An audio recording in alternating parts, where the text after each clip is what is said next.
За 6 месеци треба да биде завршена целосната документација за изградба на ски центар на Царев врв на Пониква, потврдија денес од Источниот плански регион.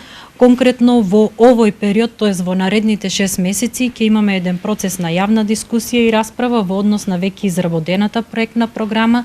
Заклучно до крај на јуни наредната година ќе биде изработена ажурирана физибилити студија со сите потребни податоци и анализи, економски показатели и идеен проект за идниот мастер план, урбанистички план на Пониква.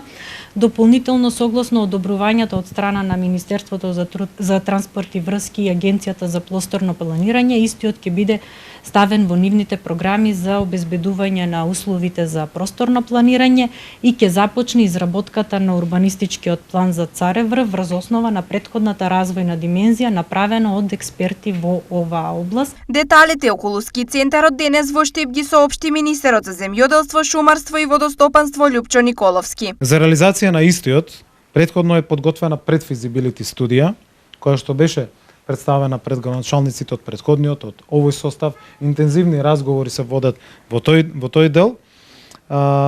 И оваа предфизибилити студија предвидува ски центар со изградба на 59 ски стази во должина од 59 километри, обслужувани од 9 жичари и 3 ски лифтови, сместувачки капацитети од 5600 кревети, како и придружни објекти со вкупна површина од 8000 метри квадратни. Овој значаен проект отвара нова шанса за развој на целиот овој регион, на развој на планинскиот ски туризам, отварање на нови работни места, хотели, угостителски објекти, како и придружните туристички развој на придружните туристички населби, Пониква и Кален Камен, за кои што се носат и детални урбанистички планови во овој период и во овој момент. Според министерот Николовски, веќе има заинтересирани приватни инвеститори како од земјата, така и од странство.